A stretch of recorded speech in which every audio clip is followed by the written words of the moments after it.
방금 보신 대로 정부가 연일 부동산 대책을 내놓고 있습니다. 어제에 이어 오늘은 공시가격 현실화 방안도 발표했습니다. 어제 대책을 발표한 지 하루 만에 시장 반응도 상당히 주목되는데 오늘 집중진단에서는 연일 발표되는 부동산 대책이 과연 시장에 어떤 영향을 미치는지 자세히 알아보겠습니다. 오늘 고종환 한국자산관리연구원장님 그리고 조중식 세무사님 자리하셨습니다. 어서 오십시오. 네, 안녕하십니까. 네. 안녕하세요. 고종환 원장님, 네. 자 어제 대책을 종합 대책을 발표하고 오늘 네. 공시가격 현실화제도를 발표했는데 네. 저희가 공시가격 현실화제도 내용은 조금 이따 자세히 이제 한번 알아보기로 하고요.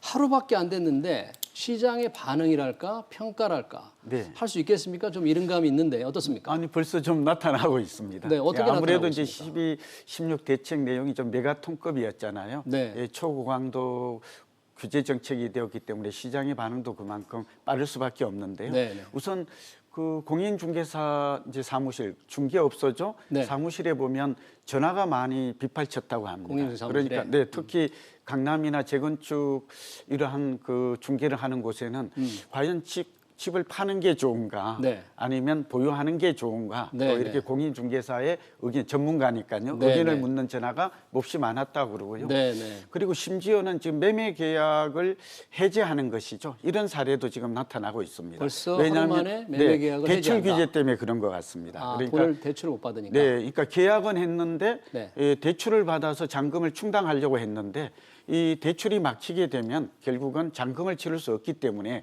공인중개사가 중간에 이제 조정을 해서 말하자면 계약금을 돌려주고 계약을 좀 무산시키는 이런 일도 많지는 않지만 벌어졌다고 합니다. 어제 발표한 내용을 보면은 시가 15억 이상은 아예 대출이 전혀 안 되는 거죠. 예, 원천적으로 금지가 되었죠. 네, 그러니까 네. 강남의 아파트는 대개 15억 이상이잖아요. 네, 네. 대개 30평대가 뭐 25억에서 30억 하니까 네. 대부분이 10가구 중에 6가구 내지 7가구가 지금 15억 이상에 해당이 되는 거거든요. 네, 그러니까 네. 계약했던 많은 사람들이 좀 우왕좌왕하는 그런 현상이 혼란스러운 모습이 나타나고 있고요. 네, 그다음에 이제 은행 창구가 몹시 전화가 문의가 빗발쳤다고 그럽니다. 은행들. 네, 네. 은행에는 이런 문제예요. 말한 계약은 했는데 네. 지금 현재 대출 신청을 한 사람과 하지 않은 사람 간에 이게 명함이 엇갈리고 있습니다. 기준은 어떻게 그러면 돈을 못 받는 기준은 어떻게 됩니까? 네, 이렇게 대출 기준 이게 몹시 중요한데요. 네. 은행에서 오늘 나온 저도 오늘 알은 정보인데 네. 매매 계약을 체결하고 계약을 은행에 대출 신청을 한 사람은 네. 이번에 12, 16 대책에서 제외되게 됩니다. 아, 그러니까 네네. 종전에 대출을 받을 수 있는 것이죠. 네, 말하자면 이제 다행이네요. 네, 네. 다행이죠. 네네. 9억 원 이하는 이제 40%까지, 네. 9억 원에서 15억까지는 20% 이렇게 이제 강화됐잖아요. 그러니까 네. 종전에 40% 기준으로 받을 수가 있는데 네. 대출 신청을 하지 않은 그런 사람은 이제 새로운 제도, 어제 규제 정책이 네. 좀 말씀드린 대로 네. 강화된 LTV에 적용을 받게 됩니다. 네. 그렇게 되면 이분들은 굉장히 낭패를 당하게 되죠. 네. 대출금을 생각하고 계약을 했는데 이제 잔금을 이행하기가 어려운 상황이 놓이니까 지금 대혼선이 벌어지고 있다라고 보여집니다. 그러니까 오늘부터 계약하는 사람은 어제 발표된 내용을 그대로 적용받기 때문에 예컨대 15억 이상 고가 아파트는 대출을 한 푼도 받을 수 없다. 그래서 현금 부자만 강남에 입성할 수 있는 거냐 이런 불만이 있어요. 네, 그게 문제이고요. 또 하나 네. 잠깐 좀 첨언하면 서울연구원에서 이제 여론조사 결과가 나왔는데 네. 이번 대책에도 불구하고 국민들의 약 61% 가량은 여전히 집값이 오를 것이라는데 무게감을 두고 있어요. 그러니까 이번 대책에도 불구하고 집값이 오를 거라고 생각하는 국민들이 좀 많다는 아니, 점. 어제 대책 발표 이후에 조사한 겁니까 그게? 네, 그런데 이제 보도 내용만 지금 보면 네, 저도 네. 기사를 참고한 거라서 네, 네. 여전히 국민들은 집값이 오를 거라고 것이다. 생각하는 사람이 네. 많다라는 그런 것이고요. 제가 오전에 흥미로운 점은 네. 인터넷을 잠깐 검색했더니 은평이라든지 강북 지역 네. 이번에 이제 분양가 상한 지역에서 이제 확대 지정이 됐잖아요. 네, 네. 제외됐던 지역에서 오히려 매물이 오히려 그 매물 호가라고 그러죠. 거래는 되지 않았지만 가격이 몇 천만 원 오릅니다. 제가 오늘 확인한 것은 호가가 오른다? 네, 아, 그러니까 오히려 집값이 더 오를 것이라고 생각한 비규제 지역에서 네. 풍선 효과 때문인지 이거는 정확하게 아직 진단이 어렵습니다만 네. 오히려 지금 오전에 올라온 매물을 보면 고가 매물이 그러니까 한 10억 5천 정도에 거래됐던 것들이 네. 뭐 11억 5천이나 12억 원의 매물이 등장하고 있다는 것은 상당히 좀 이채롭다라고 볼 수 있습니다. 어제 정부에서는 이렇게 가격을 부추기는 전문가들 얘기도 했었는데 고정환 의원이 이렇게 오른다고 예상하는 사람이 많다는 게 조금 괜찮겠습니까? 아닙니다. 저는 저기 어제 네. 많은 뭐 네. 연합뉴스도 그렇고 네. 제가 언론을 통해서 매일경제도 그렇고 저는 네. 집값이 앞으로 이제 좀 오르기 어렵다. 그렇죠. 저는 네. 좀 하향 안정될 것이다 이렇게 예측했습니다. 네, 네. 조승식 세무사님, 아까 네. 지금 고정환 원장님이 어제 대책에 대한 반응을 좀 했는데 혹시 세무사에는 어떤 어제 발표된 대책에 대한 문의 어떤 게 좀 있었습니까? 뭐 일단은 당장 지금 사실 올해 종부세를 내고 있는 기간이거든요. 네. 지금 언제 이제 세금과 관련해서는 뭐 핵심이 종부세가 네, 일단 될 텐데 네. 지금 내고 있는 기간인데 뭐 내년에 확 오른다 뭐 이런 이제 얘기가 나오니까 실제 오르게 됩니다. 세율이 오르니까. 네. 실제로 이제 뭐 네. 오를 것이 충분히 예상이 되는 상황이기 때문에 그 뭐 종부세에 대한 문의들이 아무래도 좀 있고요. 근데 이제 어차피 뭐 아직 뭐 하루밖에 지나지 않았기 때문에 문의가 뭐 빗발치는 수준까지는 네. 아닌데 예, 간간히 이제 종부세와 관련된 좀 네. 걱정스러운 문의를 하는 분들이 좀 계십니다. 네. 자, 어제 대책에 대해서는 이제 조금 있다가 다시 한번 좀 살펴보기로 하고 조중식 세무사님, 오늘 발표한 공시지가 현실화 내용 사실 상당히 주목이 되는데 그 내용에 따라서 이제 가장 영향을 미치는 게 이제 재산세, 네. 그리고 종부세 아니겠습니까? 이 세금의 인상을 주는 그런 공시지가 현실화 내용부터 조금 주목할 부분도 좀 설명해 주시죠. 일단은 지금 공시가격이 네. 실제 시가에 비해서 앞에서도 언급이 됐었지만 그 시가 반영률이 상당히 낮잖아요. 그렇죠. 현실적으로 네. 좀 많이 낮았다. 그리고 또 고가 주택일수록 오히려 현실 시가를 반영하는 비율이 더 낮은 고가주택이라 상황이, 그러면 시세 9억 원 이상을 말하는 거죠. 네. 그럴수록 더 이제 그 시가를 반영하는 비율이 지금 더 낮아 있는 상황이거든요. 네. 그렇기 때문에 사실 고가 주택 같은 경우에는 어쨌든 가치가 높고 뭐 소득도 마찬가지지만 금액이 커질수록 세부담은 높이는 구조로 누진 구조로 가는데 네. 반대인 상황이다 보니까 지금 오늘 발표된 네. 그 현실화 방안을 보면은 그 가격이 높을수록 이제 9억에서 15억, 15억에서 30억, 30억 이상 이렇게 나눠서 네, 네. 30억 이상 경우에는 높게 80%까지도 네. 70에서 75, 80%, 30억 이상인 주택 시가 같은 경우에 네, 네. 그렇게 이제 그 정도까지도 현실화 시키겠다라는 네. 내용을 이제 담고 있고요. 그런 네. 부분들이 일단은 뭐 가격이 올라가는 것 자체는 세금이랑 직접적으로 또 세금뿐 아니라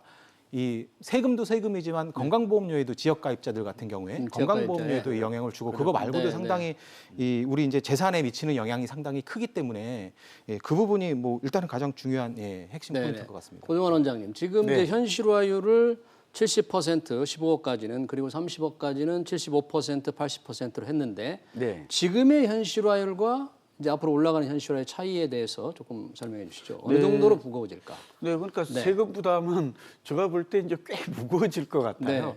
그러니까 이제 지금 좀 전에 그 조 세무사님께서 네. 자세히 잘 설명을 해주셨습니다만 네. 우선 가격대별로 구간을 나누어서 네. 이렇게 현실화율이 되는데 뭐 주 타겟은 역시 고가 주택이 되는 것 같아요. 네, 네. 그러니까 지금 웬만하면 지금 강남의 30평형대의 그 새 아파트인 경우는 거의 25억에서 30억에 지금 육박하거든요. 지금 화면을 보니까 이제 3주택 이상 보유세 변화가 나오는데 저기는 3주택으로 나오고 네, 네. 우선 그러니까 두 가지를 감안해야 돼요. 네, 네. 세율 변화가 하나 있고 네. 현실화율이라고 그래서 그렇죠. 시세 반영률이 좀 지금 이제 시세 반영률 얘기를 네, 하고 있는 것이고 그렇죠. 정부가 어제 보면 세율도 높였어요. 종부세율 같은 경우에는 무척 높였어요. 그래서 네, 네, 그렇습니다. 가격별로 뭐 3% 최고 네, 종부세는 네.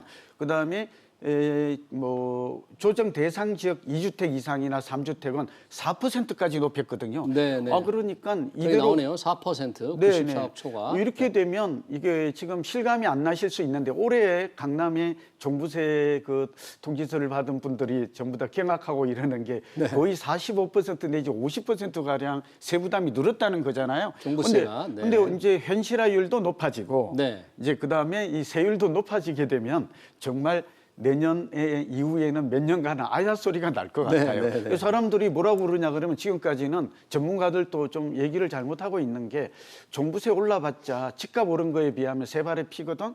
그러니까 매물 안 내놓거든 이렇게 했잖아요. 네, 네. 근데 좀 상황이 이제 좀 달라질 그런 환경이 좀 된 것이죠. 네. 세부담이 이렇게 급격하게 높아지면 이 자체도 사실은 문제는 있어요. 네. 조세 저항이라든지 조세 증가도 나타날 수 있지만 일단은 해당자들은 세금 부담이 많이 늘어나고 종부세는 1년에 한 번 내는 것이지만 6월 1일 네. 기준인데요. 이게 매년 낸다는 점에서 예사롭지가 않아요. 그렇죠, 그렇죠. 그래서 네. 제가 볼 때는 집값이 오를 때 종부세는 좀 가볍게 지나갈 수 있을지 모르지만 네. 만약 집값이 오르지 않거나 하락하게 된다면 이 세금 부담은 생각보다 크게 다가올 것이라는 걸 근데 말씀드립니다. 집값이 오르더라도 네. 특별한 소득원이 없는 사람한테는 오른 세금이 꽤 부담이 될 것으로 굉장히 보이는데 무겁죠. 네. 조중식 세무사님, 실제로 이제 이렇게 현실화율에 맞춰서 세금 부담이 어떻게 오르는지 구체적인 사례를 좀 한번 설명해 주시면 고맙겠습니다.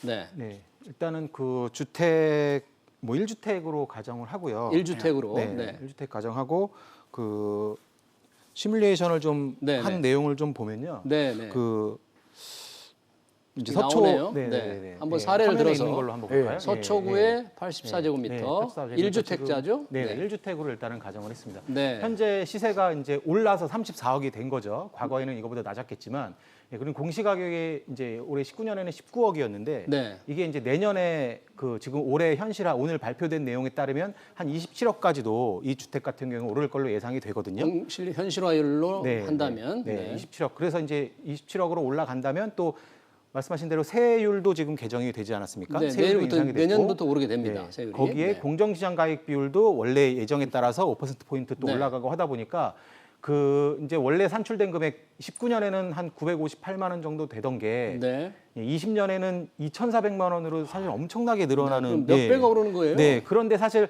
그나마 이 경우에는 다행인 게 그 1주택자이기 때문에 세부담 상한이라는 게 있거든요. 세부담 상한이 네, 150%로 50% 1주택자일 이상은 없었구나. 경우에 네. 그러다 보니까 이제 그나마 한 1,400만 원, 1,500만 원 조금 안 되는 금액 네, 정도의 세부담 상한을 고려하니까 이제 1,490만 원으로 세금 부담이 네. 좀 덜 오르게 되네요. 네, 그런데 만약에 이 사람이 그 이제 공시가격이 27억이었잖아요. 네네. 27억이 그냥 주택 한 채가 좀 비싼 집을 한 채 가지고 있어서 27억인 경우에 이렇게 세부담 상한 150%에 걸리니까 네. 한 1,500만 원 정도로 세부담이 이제 제한이 되지만 27억이 만약에 한 뭐 9억짜리 집 뭐 세 채 이런 식으로 네. 집을 여러 채 가지고 있으면 다 합산해서 세금 계산하거든요. 네, 그런 네. 경우에는 세부담 상한이 300%가 적용이 되면 아까 우리가 계산해봤던 그 2,400만 원 정도의 세금을 그대로 부담할 가능성이 아까 그 생기는 거죠. 사람이 1주택자가 아니고 네. 3주택자이다. 예, 똑같은 27억이어도 예, 여러 채를 합해서 나온 게 27억이었다라고 네. 한다면 이제 세부담이 그렇게 늘어나는 거죠. 네.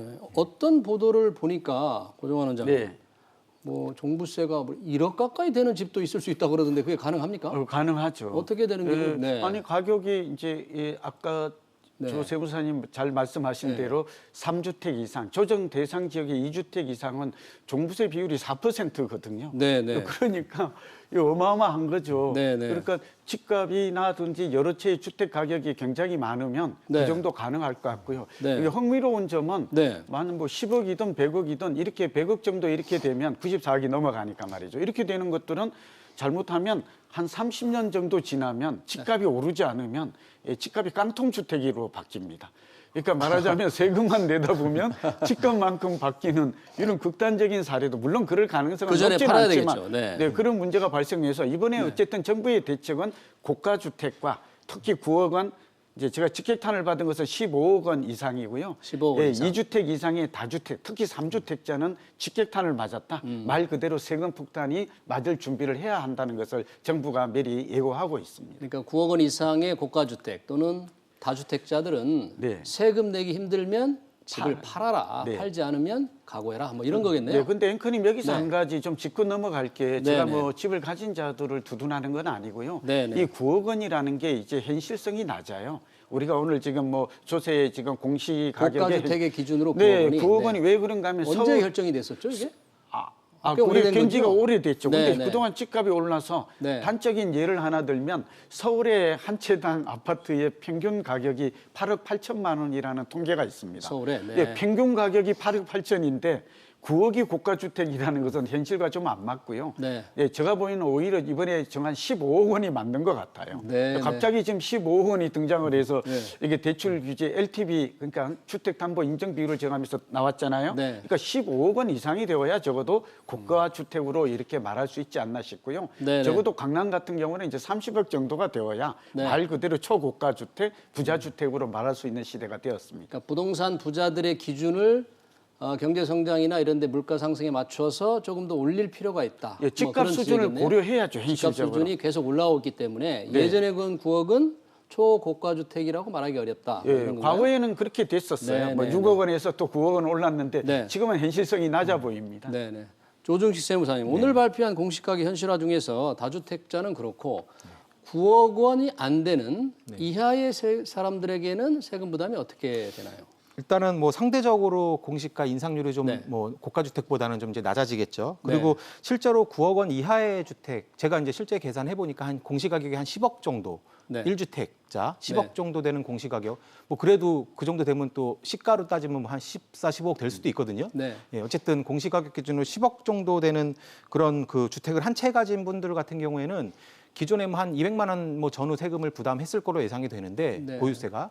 근데 그 경우에는 뭐 이렇게 크게 증가하지는 않는 거로 나와요. 10억 저거 정도 사례를 한 채. 한번 좀 어떻습니까? 그렇네요. 저거 잘 네, 16억 예, 이 대비? 경우 같은 경우에는 지금 시세가 한 16억 정도, 네. 공시 가격이 이제 8억 7천만 원이었죠. 네네. 그랬다가 이제 내년 인상되는 예상되는 금액이 한 11억 8천 정도, 12억 조금 안 되는 금액 정도 예상이 되는데 네네. 그 19년도에는 2주택 같은 경우에는 1주택자로 전제를 하면 9억 원이 공시 가격이 안 되기 때문에 종부세는 과세 대상이 아니고 재산세만 냈었거든요. 네네. 한 175만 원 정도 재산세를 부담하고 있었는데 1주택자가 9억 네. 원이 안 되기 때문에 네, 네. 재산세만 냈는데 네. 내년에는 이제 9억이 종부세도 넘어가니까 내야 된다. 예, 종부세까지 부담을 이제 하시게 되죠. 그래서 네. 재산세도 어쨌든 공시가격 인상에 따라서 좀 늘어나고요. 네. 종부세도 새로이 이제 부담을 하시게 돼서 어쨌든 단순 계산을 하면 한 360만 원 정도. 그러니까 이 경우에도 거의 이제 세액만 단순히 계산하면 한 2배 정도 늘어나긴 하는데 저분도 50% 상한을 네, 적용하면 그렇죠. 실제 내는 예, 거는 저보다 좀 1주택자이기 적겠죠. 때문에 예, 네. 1주택자이기 때문에 세부담 상한이 적용이 되면 네. 실제로 한 260만 원 정도. 262만 4천 원. 네, 이 정도로 이제 세금 부담이 제한이 되는데 네. 어쨌든 아까 말씀드린 대로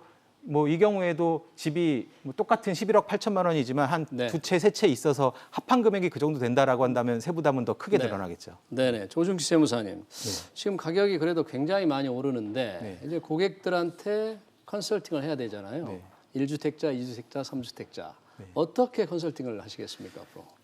뭐 근데 1주택자는 네. 실수의 목적으로 가지고 있다고 한다면 그거를 뭐 팔라고 권유하기엔 조금 네. 예. 물론 뭐 경우에 따라서 이게 떨어질 거다라고 예상을 한다면 네네. 팔고 다른 집으로 갈아타면서 뭐 차익을 좀 누릴 수도 있겠지만 네. 1주택자 같은 경우에는 섣불리 뭐 실수의 목적으로 보유한 사람들한테 네. 주택을 팔라고 이렇게 권유하기는 좀 어려울 것 같지만 네. 다주택자들 같은 경우에는 지금 그 이번 세제 정책의 핵심이 보유세를 아주 강화를 하면서 네. 과거에 조금 항상 이제 이게 수요 억제하는 어떤 그 방향을 위해서 보유세를 그래도 뭐 크든 작든 올리는 거는 이제 기본적인 정책의 네. 기조였는데 문제는 저도 좀 항상 아쉬웠던 부분이 네. 빠져나갈 구멍이 없었다 보니까 양도세가 새로.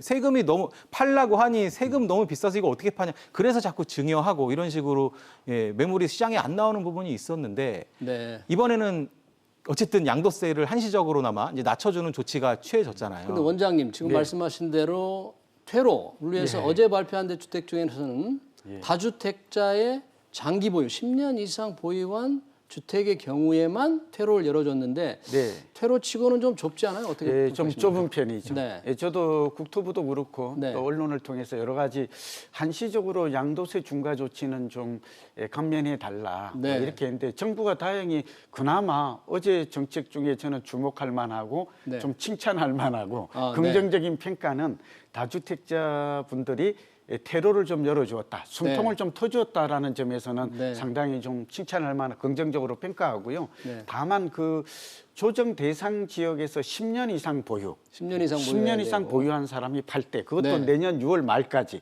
네, 기간도 좀 한시적인 짧죠. 거죠? 한시적으로 처분할 경우에는 다주택자 양도세 중과, 그러니까 중과세율이 최대 20% 되잖아요. 네, 네. 6에서 일반 세율이 42%인데 네. 62%까지 중과되는 세율을 적용을 배제해 주겠다.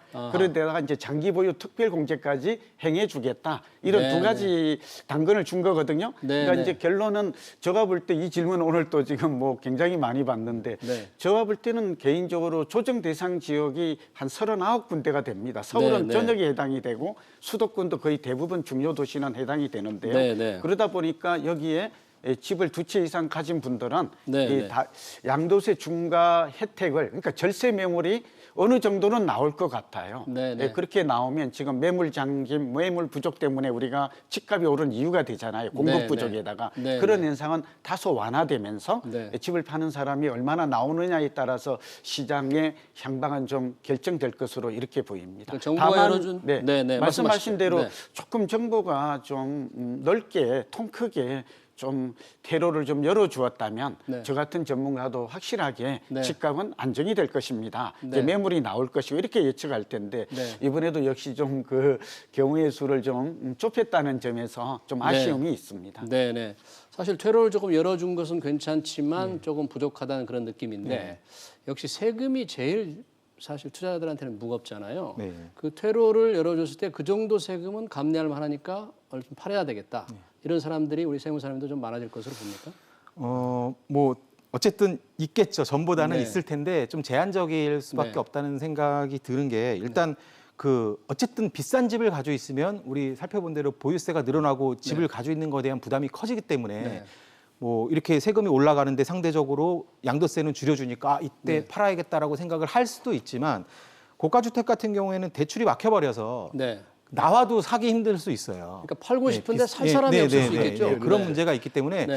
그 제 생각에는 좀 상대적으로 비싸지 않은 집을 여러 채 가진 사람들이 네. 그래도 뭐 한두 채 정도는 내놓을 가능성이 좀 있을 것 같고요. 그런 네. 분들은 어쨌든 가지고 있는 집이 다 합산돼서 종부세가 나오는데 합산하면 금액이 커지고 그렇게 되면 어쨌든 간에 세부담이 보유세 네. 부담이 커지니까 그런 분들이 좀 저렴한 집을 가지고 있는 분들이 그중에 뭐 한 채라든지 두 채라든지 이런 식으로 좀 매물이 나올 가능성이 이제 그런 네. 부분에서 있을 것 같습니다. 여기서 잠깐 좀 흥미로운 부분이 오늘 네. 그 노영민 그 청와대 비서실장. 비서실장께서 네. 이 고위공직자들 2주택 네. 가지고 있었던 거 집 한 채는 남기고 팔아라 이렇게 그렇죠. 얘기했잖아요. 네. 지금 고위공직자들이 2주택이 많거든요. 특히 강남에. 네. 그러니까 제가 볼 때는 오히려 이게 고위공직자들에게 퇴로를 열어주면서 그러니까 이렇게 다주택자들은 이걸 좀 본받을 필요가 있어요.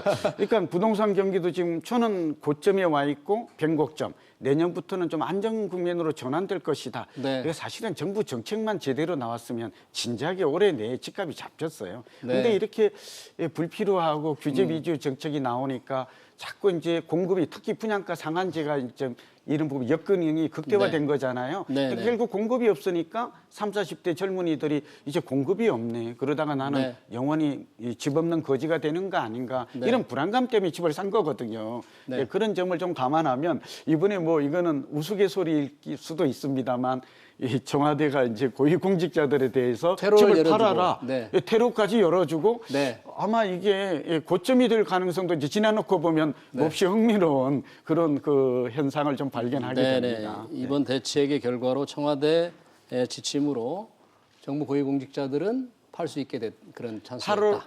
아니 팔으라고 강제로 한 것인데 결과적으로는 그 시점이 네. 집값이 5년 올랐단 말이죠. 오르면 네. 굉장히 많이 오른 시점에서 판다면 이는 결코 손해 나는 장사는 아니지 않은가. 네. 우리 다주택자 여러분들도 좀 참고할 필요가 있습니다. 네네. 알겠습니다. 시간이 좀 부족해서 여기서 마무리하겠습니다. 고정환 원장님 그리고 조중식 세무사님 고맙습니다. 네, 감사합니다. 네.